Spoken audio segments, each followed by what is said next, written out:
Bismillahirrahmanirrahim. Menjelang berbuka ya, kita buka DM nih. Ada yang mend-DM saya kemarin.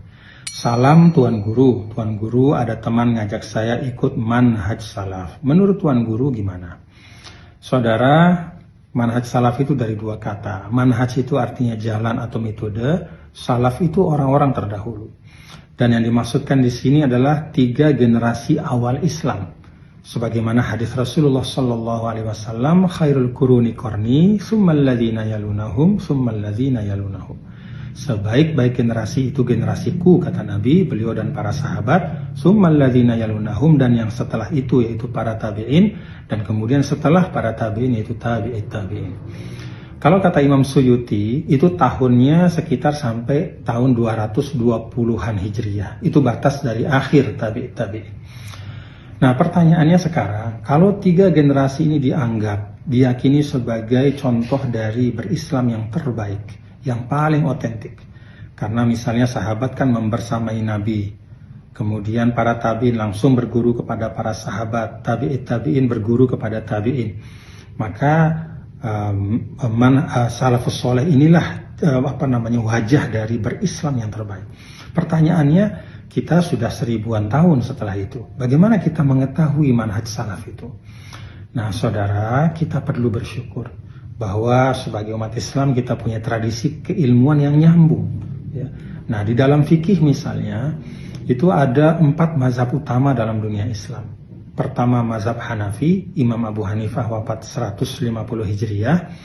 Kemudian mazhab Maliki, Imam Malik itu wafat 179 Hijriah. Kemudian ketiga Imam Syafi'i wafat 204 Hijriah. Dan yang terakhir Imam Ahmad 241 Hijriah. Nah, kalau kita lihat, maka 3 dari 4 imam ini termasuk dari 3 generasi terbaik itu. Imam Abu Hanifah termasuk tabi'in, karena dia langsung berjumpa dengan beberapa sahabat Nabi. Imam Malik, Imam Syafi'i termasuk tabi'it tabi'in, karena berguru kepada para tabi'in. Dan Imam Ahmad, walaupun dia termasuk setelah tabi'it tabi'in, namun tetap dianggap salafus soleh, karena dia langsung berguru kepada Imam Syafi'i. Nah, karena itu, maka siapapun hari ini yang bermazhab dengan salah satu dari 4 mazhab ini, ya dalam fikih, maka sesungguhnya dia sudah mengikuti manhaj salaf.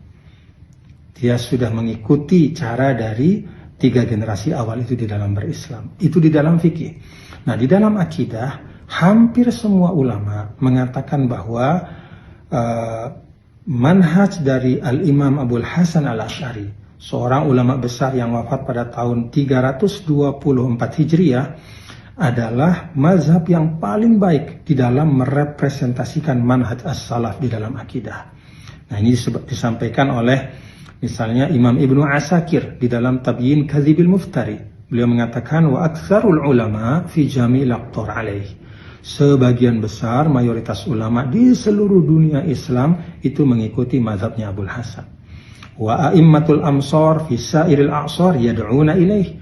Dan imam-imam di seluruh negeri-negeri Islam itu selalu mengajak untuk mengikuti mazhab Abul Hasan Al-Asy'ari. Karena itu beliau disebut oleh Imam Tajuddin As-Subki sebagai Syaikhu Tariqati Ahli Sunnah wal Jamaah, pemimpin dari Ahli Sunnah wal Jamaah. Nah, karena itu di dalam akidah, kalau hari ini siapapun yang mengikuti mazhab Asy'ari, maka sesungguhnya insya Allah dia adalah termasuk Ahli Sunnah wal Jamaah, dan dengan demikian insya Allah juga termasuk mengikuti manhaj as-salaf.